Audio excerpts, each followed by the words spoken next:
Hello, beautiful people. Welcome back to the Asian Tales podcast. On this podcast, we share your life's journey with your experiences and realizations you've made along the way, and we want to become a beacon for individuals to look towards. Today's guest is Dr. Francis Kong, and we talk about his childhood as being the only Asian individual in a predominantly white neighborhood in the Midwest, as well as the family pressures put on him to pursue higher education and become a doctor. Thank you so much for listening, and I hope you enjoy the episode. Hi, Dr. Francis Kong. Welcome onto the show. Hello, Diamond. How are you? Thanks for having me. I'm doing good. Thank you very much for taking your time to come on. So we have Dr. Francis Kong on the show today. Could you give our listeners a brief little introduction on who you are, your ethnicity, and just sort of fun fact about you, what you're doing? Sure. My name is Francis Kong. I used to be a practicing pediatrician in a past life, but I do other things now in areas of women empowerment, mentorship, pageantry, internship development, game design, medical lecturing, medical consulting, a few other things as well too. But those are the highlighters. My ethnic background is Chinese, at least that's what my parents tell me. And what was the last part of this question? Fun fact about yourself. Oh, fun fact? Fun fact. I was born and raised in Mississippi, and I lived for Dublin, Ireland for 5 years of my life as well too. So I forgot that you lived in Mississippi. Don't you come from like a town with like a really long name? Or the capital? The capital has a long name. Is that it? Well, so in Mississippi, a lot of the town itself is average name is Starkville, Starkville. It sounds small, but it's essentially Starkville, and but the county it's Oktibbeha County. So a lot of right. So a lot of those names sound really long because they're named after Indian tribes, the Natchez, the Oktibbeha, the Choctaw, like all of the. Ironically, a lot of the indigenous Indian tribes that lived in those areas have maintained the nomenclature for those territories, which I find really cool. And I think it's weird that it only exists in that part of the country and not in other parts of the country where they were all over the place in the past. So, yeah, interesting fact. That is interesting. I feel like also Mississippi is one of those states that was heavily colonized by foreigners as well, right? It was. It's one of the first original, if I'm not mistaken, one of the first original 13 colonies. And it's pretty American. It's about as American as you can get. It's a lot of tradition, a lot of good old boys out there. And the food is very, I miss the food, but it is very pure Americana, your base food that was probably cooked very similar to how it's cooked today in terms of like how people lived off the land. People still hunt out there. Even if they don't need to hunt, they can obviously buy food anytime they want to in the grocery stores, but there's hunting season out there. And one thing I do respect is what they kill, they usually also consume all of, so they don't waste anything. They usually don't kill something just to put it on a wall, although they will do that as well, but a lot of times they will cook what they also kill and make it a tradition to actually share that food with their neighbors. Oh, I love that. I love when neighbors share foods and dinners and things like that. Let's get into a little bit about your growing up in Mississippi. I feel like Mississippi doesn't really have a big Asian population, does it? Or, I mean, I could be mistaken. I was born and raised in California. Right. It does depending on where you live. So if you're in Delta, then there's a pretty good, and I was only in the Delta really briefly as a really, really small child. I remember being in Delta, I think I want to say 3 or 4, I think. But I have very, very, very vague memories of being in the Delta, only for a small part of my life. A lot of Chinese out there, mostly owning grocery stores and restaurants, at least that generation. and speaking with a strong Southern accent, which I think was really weird for a lot of people, except for the people who actually lived in Mississippi. They were just used to seeing Chinese people, especially the sons and daughters of the immigrants, because the immigrants themselves, the first generations, they still maintain a lot of the strong Chinese accents, but the sons and daughters who was born and grew like myself, who was born and grew up there, they definitely got a strong Southern accent. I didn't say lost, but I suppressed mine when I first came out here because people would just look at me. Can I hear some? Can I hear some? No, because I can't. I have to be able to hear it now to be able to bring it back out again. So pick it back up. Yeah. Okay. It comes out once in a while. The only time I ever did out here was when one of my friends, he had already gotten married. I think just from I guess like in front of a lawyer or a priest in a courthouse. But he wanted to have a celebration with all his friends and families, so he didn't have to like rush the wedding just for the sake of the wedding. He wanted to have a celebration, but basically the wedding ceremony, they were already legally married. So he asked me, Francis, would you ordain a wedding? And I'm like, I'm not a preacher. I have, I can't legally. He goes, oh, that's okay. We're already married. We just need you to pretend to be the preacher, so that there's someone up there like marrying us. And I'm like, okay, so you just want me to fake it? And they're like, yeah, just fake it. So I'm like, so it doesn't really matter what I do, as long as I act and sound like a preacher, and you guys, go through the motions so that everyone feel like they are actually witnessing the process. They're like, yeah, that'd be great. So, went to rehearsal and everything like that, and I just, did my little part. But the day of the event, my little surprise for them was I decided to be a Baptist Southern preacher. Wow. And in front of I think there was several hundred people in the audience. But I also planted some of my friends in there. I'm like, okay, this is all, I told them what I was going to do. And I'm like, I need your help. And I need you, and I gave them a certain sign, I needed them to do something in the sign. And so as soon as the whole ceremony started, I pretty much broke it out with dearly beloveds, we are glad here today to bring this man and woman into holy matrimony. Like the whole Southern Baptist preacher, Southern preach thing. And so everyone just kind of stopped and looked at me the whole time. And they couldn't get over the fact that was how I was talking, because that's how I remember hearing the preachers that I went to church and Sunday school talking just like that.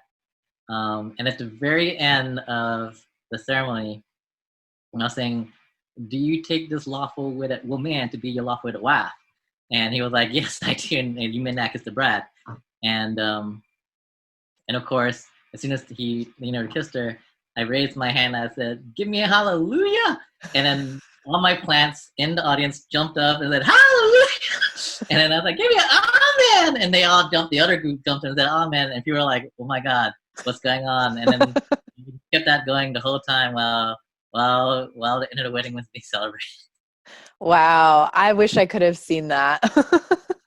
Vincent and Alex were there. They were recording it. I don't know if they had recording or not. Oh, they did record it. It was funny. They forgot to attach the microphone because they were so awed by.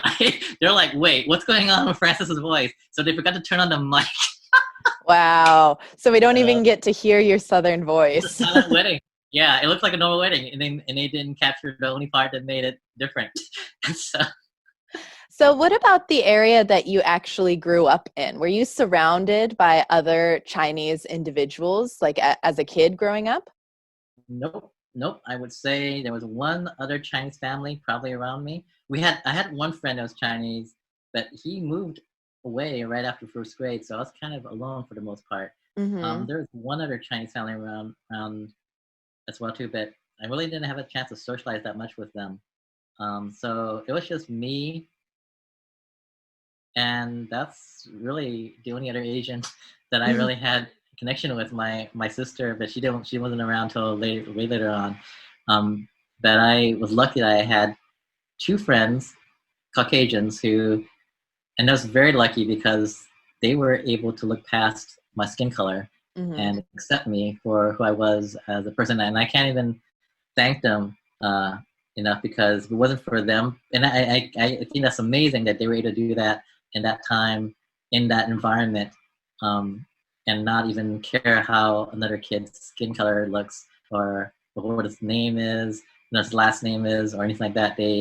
All they cared about was just, being friends together. And I look back and I realized just, sheer amount of maturity and integrity that they had at third grade, at fourth grade, and I would get picked on many times, like from first grade, second grade, third. It went on to probably, I would say, fifth or sixth grade, where I finally learned how to defend myself by taking up martial arts. But there was a lot of fights going on for that time as well too. And because you were Asian? Because I was Asian. The simple fact that I was Asian. So what was what happened? Like they would make fun of how you looked, or beatings, like full on beatings going on because I was Asian. Yeah. I don't understand it, because I don't see, I never experienced anything like this. So I don't know what it's like to be targeted simply because you look Asian. And I'm half, so I think I don't really look Asian. I blended in, and I had a lot of white friends growing up. But what happens as a kid when you're being bullied because you're Asian? How do you feel? How did you feel about that? Were you upset about being Asian, or were you more upset at the individuals who were bullying you? I think I was upset at my parents. One, for moving there, and two, for not listening to me and my cry for help. Because I think at that time, my parents, this is them trying to survive in a place that's also like relatively new to them too. So. And I did have a talk with my mom about this later on in the years when we were adults. And I asked her, I was like, if you could go back in time, you've raised, a young man and a young woman now, but if you could go back in time and do anything differently in how you raised us, would you, and what would it be? And she thought about it for a few seconds. She goes, I would have listened to you guys more often. I realized that when you were both asking for help, I had my own problems, and I thought there's no way a 6 or 7-year-old could actually have any real problems in the world. So I just didn't have the bandwidth or the time. But I realized, even though it may not be real problems to me, it was the whole world of problems for you. And I should have paid attention, and I should have listened to you guys, and I should have been there for you guys. And even though it was quote unquote like too late to do anything about it, the fact that she would even be able to say that and admit that to me as an Asian mom was nothing short of a huge sense of growth for her, I think, for me to see that in her too. But yeah, like during that time though, my parents were too busy trying to figure out how to like make their part of the world work. So no matter what I told them about what I was going through, they essentially ignored me. And so what was your cry for help? I don't want to go back to school. I'm getting beat up. I'm getting hurt. The teachers aren't protecting me. In fact, some of them are punishing me for causing trouble. Yeah, that was pretty much that was my daily plea for help. I don't know how much I could have gotten. So once you took up martial arts, well, did you tell your parents? Were you saying, you know what, I want to take up martial arts because I want to stand up to my bullies? Or were you just like, I just want to take martial arts for fun? Do you know what I'm saying? I think my parents, after a while, are like, all right, well, do you want to take martial arts? I'm like, all right, sure. I got nothing to lose at this point. Yeah. So, and that's where I started gaining more the confidence to be able to defend myself. And then I think once I started I think it didn't even matter whether I won the fights anymore or not. I think the fact that I started to fight back made it to where I could finally gain a modicum of respect and not just be a pushover or easy target. Now there was at least a spine, and there was a risk for them also to get hurt too if they wanted to like take a swing at me. Then you realize bullies really aren't that tough once they realize they can get hurt too. Yeah, once they realize that there's now like it's not a free for all anymore. Well, growing up past that, I mean, you're definitely a hell of a man, both mentally and socially, and you've got such a good heart to other people as well. and you're very open, you're very kind. So it's awesome to see that you've grown up this way, even though you were bullied so much as a kid. It's I feel like there's two paths you can take when things happen to you in life. You can either decide, okay, well, since this is how it's happening to me, that's how I'm going to repay the world back for it, because an eye for an eye. Or you can look at it and say, like, well, if this is happening to me, I don't want anyone else to feel this pain if I can help it. And so those are two ways you can decide how you want to take your life lessons and your life knowledge. And you've done the latter, which is awesome. I feel like that's the only way that you can progress as a society. So did you ever experience, maybe not physical bullying, but anything similar later on in your education? Or was this just a childhood experience for you? Well, when it wasn't until, I don't know if I shared the story with you, but it was around the age of 12 that my parents and I decided to go off to California for a vacation. And that was my first time. I mean, I was out here in California, I think at the age of 6 at one time. And so, but I was still too young to really grasp the concept of leaving. But at the age of 12, I was definitely able to grasp the concept. I realized, okay, there's this place here called California where there are a bunch of people that look like me. And no one's staring at me. No one's targeting me. No one's looking at me like, oh, let's have some fun there. Like, none of that was there. And I thought, okay, this is where I want to be. I think being in point A, I just knew I didn't want to be in point A. I just didn't know what point B was going to be. But until that trip when I was 12, I finally figured out what point B was, and that was going to be in San Francisco, California. And so when we flew back, that was a 2-week vacation. When we flew back, I was 12. I told mom and dad, I wanted to call a family meeting because there was something I really wanted to talk about. And let me preface this by saying that because of how I felt very betrayed by my parents by ignoring my pleas of help, during my younger years, the way I got back at them was to hurt them. That's just so I could feel like I had some sense of power. I hurt them the only way a 6-year-old can hurt Asian parents. It's like getting bad grades. So essentially, so I got like really bad grades, like around C- D+ average. And I don't think I actually realized it, but I think I was doing it on a very subconscious level. I was actually trying to just pass, but annoy the hell out of them too.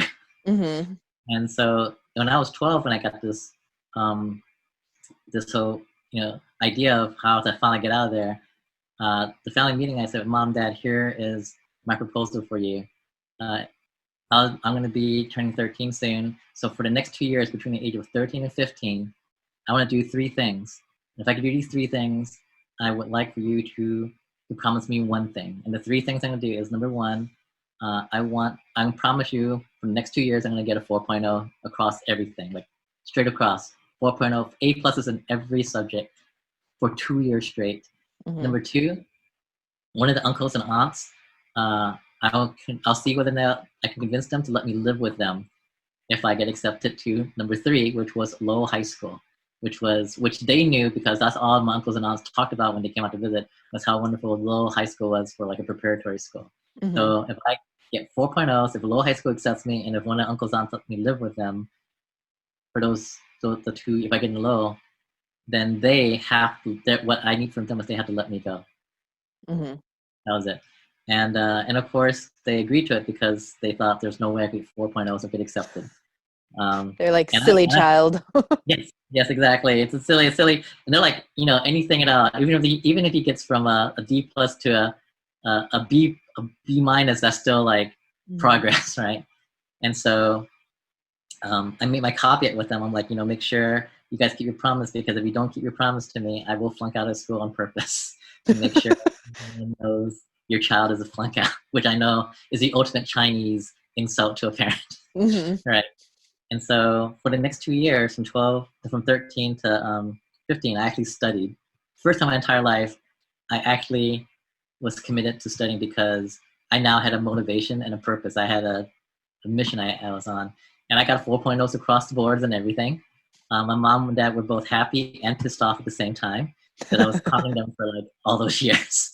And then the day came where I got the letter. I had to do all the application myself. My mom and dad wasn't gonna help me. I went and got my own transcript. I asked, I did everything on my own. And then I think during the summer when I was 15, a letter came in the mail. My dad brought it to me. We gathered on the table. I opened it, and I remember I was so nervous, but I remember opening up the letter, and the first words I saw were "congratulations," and I was like, "Oh my God!" And my mom and dad were like, "Oh my God, he got in!" And so that summer, I started off I basically flew out to California with 2 suitcases, and never looked back. And that was how I started my new life in San Francisco, California, on my own. I was 15. Was it a culture shock going from a predominantly white Caucasian area and people you're surrounded with, you're living with, you're going to school with, you're studying with? Was it a culture shock coming to San Francisco and suddenly living in an Asian community surrounded by other Asians? Oh, hell yes, it was. It was so much a culture shock.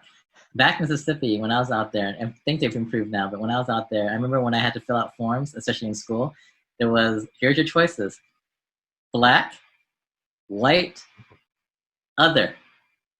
And for many years, I was an other. I was just like, I'm another, another other, other. That was it. That was who I was. When I came out of here, I had to fill out that form to go to school, and it was like every flavor of Asian, like 31 flavors of Asian and rainbow. And I was like looking at it going, I have no clue what the hell I am at this point. There is like so many choices of Asian here that I didn't even know existed. I don't even know what some of these are. And so I even had to ask my friends, I'm like, I'm going to ask you the dumbest question, but what do you think I am supposed to be putting down right now? And so he even had like Cantonese and mainland. I didn't even know these things. Mm-hmm. So yeah, even just filling out the forms was really a new world for me for the first year out there. When I was a kid filling out, that was like during the standardized tests, right? When you had to fill out your ethnicities during that. Mm-hmm. When I was a kid, I was so excited for that portion of the test because it was like the only time I could say that I was Asian, because I grew up in a white neighborhood or a white area. So whenever we had the standardized test, I was like, ooh, Japanese. That is so cool. That's so cool. Yeah, I didn't even know. I was like, this is crazy. I didn't even know there's this many Asians in the world. Yeah. So what about so I did a little dive onto your LinkedIn. I saw that you went to you got your doctorate's degree in Ireland, right? Or you went through a school in Ireland. What about in your, sorry, what? The Royal College of Surgeons in Ireland, of Dublin, Ireland. Yeah. That was it. So what about into your adult life, your adult studies, graduate school? You are now in another country studying. Mm-hmm. You've developed your personality, your ideologies, everything, your experiences. They're making who you are. What about when you went abroad? Did you ever notice anything there as well? Well, I was still developing, and I still am. I think everyone, obviously at different rates, is a constant journey of their life and learning more about who they are, what they want to leave behind, hopefully, and what connections they want to make while they're here, right? So I was still definitely learning about myself and my place. I had a better idea of what I was not, but I was still trying to figure out more about what I was. And I remember during this time, I was still, very much focused on being a doctor because I was there for medical school. And again, medical school was essentially really for my mom and dad to have their wish, having a doctor in the family come true, even though there's already 8 doctors in my dad's side of the family. I don't know why that would be a wish at all, but that is what he wanted. So, that was another, in terms of culture shock, that was another culture shock. But this time in 2 ways. One, being Asian all over again, because our Dublin, even though it's now better, but back then it was still relatively homogenous. It wasn't like London. London is like New York, where it's just a whole potpourri of all different races and cultures. Dublin was still largely homogenous, was mostly Irish. There was a mix of different cultures there, but it wasn't like San Francisco or New York or LA or London for that matter. So I was definitely put back in the spotlight of being Asian again. Mm-hmm. But I was unique this time because I was an Asian American, not just an Asian, but an Asian American, because the other Asians there were from actually Asia. like Singapore, Malaysia, Hong Kong, China, right? So here I was. So when I went to California, I was the Asian with the Southern accent, and now I'm the Asian with the American accent. And no matter what, I'm like, this can't win. just can't seem to like get it right. So, but I was the oddball that had the Asian face and the American accent, and people a lot of times would come up to me. I remember one time I was studying at home, and then some guy knocked on our door. He was collecting money for, I think, the Cerebral Palsy Foundation, and I was like, sure, let me get you some coins, some pounds, and I went upstairs, got some money, gave it to him, and I was signing the little form, how much I donated and everything. And I was like talking to him. I remember him looking at me with like, he said to me, he goes, "You're a Yank, aren't you?" And I was like, yes, I'm from America. And he goes, "But your English is so good." And I'm like, yeah, that's what we speak in America. And I was like, yep, no matter where I go, you still have these stereotypes, right? Mm-hmm. You still have these ideologies in your head of what a person should look like and sound like because of media, sadly. When I first went to Australia, and my partner's family is Asian, and I heard them talk, and they're like, "Oh, good day, Diamond." And I was like, what? Why do you sound like that? Like, it's so strange to me. But I had never experienced that before because I was so used to other Asian individuals, how they sound in America, and going abroad and seeing that the Asian face with a different sounding voice was really, really strange to me. Yeah, it is. I think that has a lot to do with media. The Caucasian, I guess, characters have a little bit more of spectrum of where they can have accents that are acceptable, like French, Russian, English, American English, all that. The Afro-Americans can actually have regular American, or they can have a French, or even more of an African type of accent. The Asians primarily are portrayed, I would say majority still, with an Asian-ish accent. Like it's almost, I would say, still to this very day, 70% of the Asians on the national cinema are going to have, even if it's an English-speaking movie, right? They're gonna want, can you do an Asian accent? And you're like, is this the only role? And there's some actors, like John Cho's one of them, which I'm so like praising for. He refused the role just because they want to do an Asian accent. He's like, no, you find someone else to do it. I'm not doing this. And I applaud him for like being able to like stand up and not perpetuate that stereotype, even though that is still the mentality in mainstream media for they want to feed the public. So I want to actually retract back a little bit and talk about you being a doctor, and you had mentioned something that's what your dad had wanted you to be. So how should I pose this question? So you went on to be a doctor because your dad wanted you to be a doctor, but did you have any other and your mom, did you have any other aspirations that you wanted to pursue, but you just completely threw them on the back burner, didn't even consider them? I really didn't know and I think you know the story. During my time in Ireland, those 5 years, the second year was the year that was a huge life changer for me, because that was the year of my plane crash incident, and that was the first time I actually, after that incident, was where I actually, for the first time in my entire life, decided to look at myself for the first time. Because up until that time, I was just looking outward for approval. Aspirations were like way in the back burner. I think I was raised, or at least I chose to believe, that all of my aspirations were going to take a backseat, and should take a backseat, so that my parents, like my dad's essential talk with me when I was 5 was like, your choices are position or failure, Francis. So choose. What a pressure to put on kids. Yes, at the age of, I'm pretty sure I was 5, because I'm pretty sure I wasn't even in first grade when we had that talk. And so I didn't even consider what I wanted to do until I was faced with that life and death, near death essential experience. And then realizing that you can plan your whole life as much as you want to, but at any given moment, it can be the total last chapter for you. And so you have to be able to look back at your life at that moment and be very happy and content with how you spent your time here. You can't blame someone else, because at the end of the day, it is your call, your choice. So after that experience, you continued to go to doctor school and you became a doctor, right? I had 2 more years.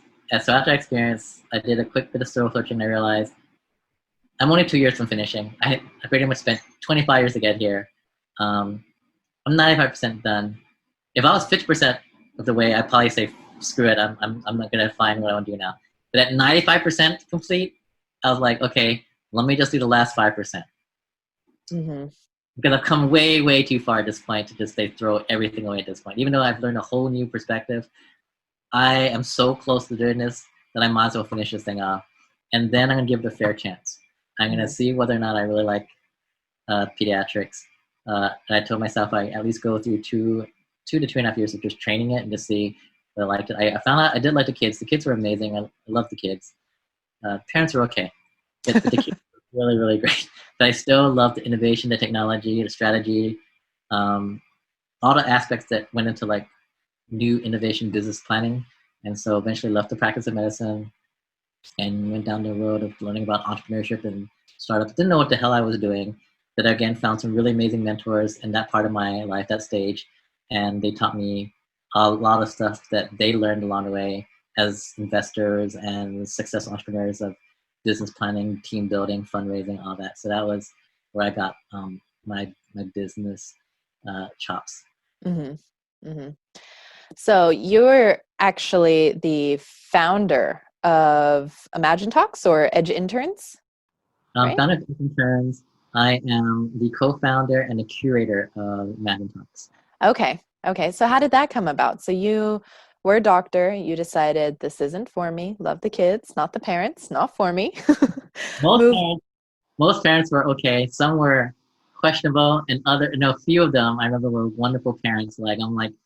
I would tell the child, I'm like, you have no idea how lucky you are to have a mom. Like, your mom is, I would have given so much. I would have given 2 years of my life to have a mom like this too. Not that I don't love my mom. I love my mom, but if she could have took some lessons from this mom. So you decided that being a doctor wasn't for you. So how did you launch Magnum Talks and Edge Interns? How did this come about? So I'll say after that plane crash and really doing soul searching and actually at least trying medicine for just a little while, and then coming back and deciding to explore more down the path of entrepreneurship. I think that one of the things, the first thing I did was mostly focus on healthcare technology, and that's really where it evolved me to becoming more of a healthcare consultant today. But one of the business plans that I worked on and the ventures I got into was trying to create a program, a business model around the core concept of mentorship, which usually should be given away for free for who you want to. And so one mentor, so we worked primarily with schools to create a platform. That project, which was called Edge in College, did okay. It never really made money, never really lost money. It raised quite a bit of money, but it always just kind of broke even. But what it did was it taught me a lot about mentorship from a conceptual point of view, from a very large scale. And so in 2012, I left that. I sold my shares, took the money I made from that into creating my third company, which is much more a boutique company. No investors, no partners. This one was very mission focused and really focused on the creation of internship programs, specifically for, I would say, people between the ages of 18 to 32, basically in their 20s, because I believe that's really where people really develop their moral compass and the directions of what they want to leave behind as a legacy in the rest of their lives as they go and go forward in that direction. So that's how Edge Interns came about in 2012. In 2014, I was connected to Rose Chung, the founder of Miss Asian Global. I think by that time she had already been doing the Miss Asian Global pageant for 30 years, so close there. So she was actually getting tired of it because she felt like she had brought it to as far and as high as she could go, but she wasn't able to like bring it up any higher after 30 some years of doing it. And she saw what I was doing with Edge Interns, and she wanted to see if that could bring that kind of a culture into the Miss Asian Global pageant, to make it from just a cultural pageant into a professional development program as well too. So in 2014, I came on board as a consultant only, but I also brought in about 5 Edge Intern members who have to be Asian girls at the right age range for the pageant, and they all won. They all won titles, including Miss Asian Global. Rose and Vincent, the president, Vincent Ma, was very surprised and impressed with the cohort. They're asking me, where did you find these 5 girls from? And I'm like, these are the students. These are just a sample of the students I work with on a regular basis. Mm-hmm. And so they wanted to create a leadership. They wanted to find a leadership conference that they can take these court members to help them develop the leadership programs, but they couldn't find one that encompasses everything they wanted, which was women empowerment, social impact, and entrepreneurship. They found conferences that would do one maybe of each, but not all in one place. And so it was Vincent's idea to say, why don't we just start our own conference, leadership conference? And then Rose was like, that's a great idea. And then Rose was like, do you know how to do one of these, Vincent? And he's like, no, I don't. And then, you ask Rose, do you know how to do one of these? And Rose was like, no, I have no idea. I don't even know how to do pageants. And as they're discussing, I just raised my hand and like, I can do that for you. That's what I do for schools and businesses all the time, is create these leadership events. Mm-hmm. And so in 2014, we had our very first experiment, which was called Magnum Talks. Just essentially my network of speakers I used to bring in, and also mostly the Miss Asian Global Network that came in as the attendees. But it slowly grew from 2015 to 6 years now to 2020. And this year was a huge growth inflection point. This is the year we started attracting movie stars like James Liu, first Asian American Emmy winner, Juju Chan, up and rising, Hong Kong movie star, martial artists from like the part 2 of Cartoon Tiger Hidden Dragon and Wu Assassins, and Mark Dacascos, which is one of my favorite actors. He played Zero, opposite of Keanu Reeves in John Wick 3. He was like the main bad guy assassin. He's a chairman of the Iron Chef of America series from Food Network, and like Wong Fat from Hawaii Five-O. Like, he plays all these characters. I grew up watching him, and so it was such an honor to be able to interview him and his family. We had him, and he asked me to bring his family. Like, that'd be great. We just do a whole family interview with you and your wife and your daughter, who's also into acting. So that was such a great opportunity for me to meet one of my childhood stars that I would watch, and be able to like be on the same stage with him, ask him about his journey as an Asian American actor, and see him mentoring his daughter, the next generation of Asian American actors too. That was such a privilege, and I didn't take any of that for granted. That was such a wonderful, wonderful memory. You're very into women empowerment. This Imagine Talks is all about empowering these young women, and Rose Chung, the founder of Miss Asian Global, beauty pageants, the woman's world, basically, right? So was this something that was always important to you, or it sort of fell into your lap and you're like, I'm damn good at this, I'm going to proceed to do it? Yeah, I'm not sure. I think I've always, especially after the plane crash, I realized how important mentorship was. Mm-hmm. So when I began that journey, it was just pretty much, and it still is, everyone that is qualified. When I say qualified, they go through a 2-hour interview filtering process to make sure that they have the right parameters and priorities in place. Mm-hmm. Because I believe mentorship is as important as both the mentee and the mentor have to be in the right place and mindset for this truly to be a productive journey long term. But it wasn't until probably when I connected with this Asian Global that I also realized and saw that women, especially Asian American women, have another layer, even more so than other minorities, especially like the Asian American males.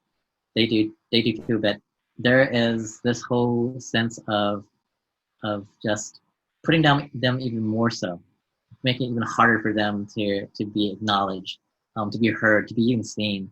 And I just feel like, well, if there's anything I can at least do while I'm here, then I feel like what I've learned is there's really 5 things in this world that I think are very important. And I always knew this, but I think it wasn't until I got more involved in it personally that I realized that there is at least something I can try to contribute to it. The 5 things that I think are super important in this world that you can that should be changed or should be a priority for the whole world to change is, number one, education. So being able to provide good quality education free of charge or at low, super low cost as much as possible to as many citizens possible in the world. Healthcare is the second one, which you know is a very big thing in my heart. It's something I lecture on at UC Berkeley every semester to make sure that people understand the repercussions of not taking care of creating a good healthcare system. Food is another one. In America, in first world countries, we kind of take that for granted. That we forget that cheap, quality, nutritious, abundant food is not something that's available worldwide. There's something, because if you can't even think about healthcare and education if you're starving. So that has to be addressed as quality, accessible food for everyone out there as much as possible. The fourth one is energy, clean, renewable energy, because we can't keep burning fossil fuels like we do.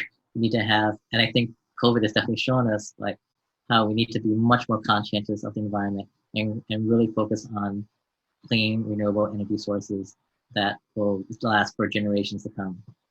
And finally, the last one, and definitely the least one, is equality, specifically women gender equality. I feel like it's ridiculous that we still even talk about this in 2020, but I look around the world and in different degrees, it's one thing to still have prejudices and racism, which I even think that's weird and stupid for different color of skin. But if someone's already your race and you want to discriminate them because of their gender, that makes absolutely no sense to me in 2020. And yet it's still practiced in so many different degrees out here around the world. And so I just cannot understand why that has been tolerated and practiced. You have a younger sister, right? Mm-hmm. Did you ever notice this inequality in your family dynamic? I know my mom, she used to tell me that her eldest brother, the firstborn son, got the best treatment because it was a very typical Asian family. The oldest son, that was it. And my mom she was never treated poorly, but she was the girl in the family. And then the youngest brother was just sort of there. Right. Yeah. So it's a little bit interesting for me because I left when my sister was only, I want to say 2 or 3. Remember, because I left when I was 15. She's and I are 12 years apart. But that's a big age difference. Huge age difference. I asked for a sister for a long time. My mom and dad decided to put a postponement on that for many, many years, 6 years, I think. Mm-hmm. And so when she kind of came, I was already on my way out. Granted, I left earlier than my mom and dad planned me to, than even I planned to, but that was something I had to do on my own personal choice. So I never really had a chance to grow up with my sister, so I didn't have a chance to observe. But I do believe that she and I have similar and yet different hardships that we had to go through. So I definitely probably you could say that I had more attention, probably more resources because I was the first one, but I also had a lot more pressure and expectations. I also didn't have someone to try to do their best to look out for me because as my sister was growing up, my mom and dad were saying, okay, so when she becomes a doctor, and I'm like, wait, whoa, does she know this? Did you guys talk about this to her? And they're like, why would we talk about her? Like, because I know my sister and I know medical school and I know that the two will not mix at all. Well, and I'm like, you can't do to her what you've done to me. So I did everything I could to try to be the big brother for her when I could, but it was very limited because I had left such an early stage of her life too. She's lucky to have an older brother like you around saying that. I mean, I couldn't imagine. I was the baby in the family as well, so I didn't have the same pressures as the older sibling, let alone firstborn son pressures have in the family. And the whole firstborn son thing, I really want to do a study on where that came from. The firstborn son thing? Yeah, where did that become the sacrificial lamb? Mm-hmm. I really figure out. I think, now this could just be me and I could be diving away from the Asian tradition, but I think just being a firstborn child in general is rough because parents have expectations and they think they can do it a certain way and then they proceed and then they're like, oh, well, that didn't work out with the firstborn. Let's try something else with the secondborn, thirdborn, etc. Going down. I think all cultures have that, but I think if you're born into a Asian culture, you get another layer of mayo and mustard and cheese on top of that. you have to deal with. So it's I definitely think firstborns in general have a very similar journey with each other. But I think if you're firstborn in an Asian family that have strong traditional values, you have a whole another level to deal with on top of that. No, I definitely agree with that. All right, Francis, we're going to have to wrap up the interview a little bit quickly. Before we leave, what's a piece of advice you'd give to someone who maybe might have had a similar childhood to yours or experienced the same family pressures as you? What sort of advice would you give to these individuals? I do believe that you definitely become who you surround yourself with, because that is what you end up seeing and hearing and experiencing and living during that time of existence, right? So if all you're getting is negative feedback, negative energy, frustration, anger, or disappointment, then that's what especially when you're young and you don't know that much about yourself or the world around you, that becomes more and more part of your psyche and your world. So if you can't get that at home, which many people have a difficult time trying to do, or from your network of friends, I think the most important thing is to find someone who has faith in you and in what you want to do, or even if it's what you're trying to do is just trying to figure out what you want to do. I think one of the most important steps of finding what you want to do is figuring out quickly not to waste your time on things that you just have no interest in. It doesn't bring passion. Like for me, as much as medicine has been a great education for me, it wasn't something that I wanted to do my whole life. It just was not a passion for me. So I wish I had someone who was in medical school who also wanted to, or who was a doctor and who also had faith in their mentees and talked to me and said, Francis, I believe no matter what you're going to do, as long as you're true to yourself and you go out there and you really find out who that is inside there, you're going to be just fine. And I'll be here along the way to help you. But no matter what, you're not a failure. You're not a lost cause. You're not someone that has a yes or no, a fail or succeed world. You create your own path. You create your own destiny. You create your own success. That is very important in a person's life, especially early on. That's very important. Thank you, Dr. Francis Kong, for coming on to the show. We really appreciate it. And we will catch you another time. Thank you for having me. It's a pleasure to be here, Diamond. All righty. We will see you next time. Next time. Thank you, beautiful people, for listening. If you want to catch more of Dr. Francis Kong, you can do so over on our Patreon page, where his bonus mini episode will be posted. Look up the Asian Tales podcast, and you will find the Q&A segments for all of our guests. New episodes come out on the 1st and 15th of every month, sometimes the 2nd and 16th of every month. Thanks again for listening, and we will catch you next time.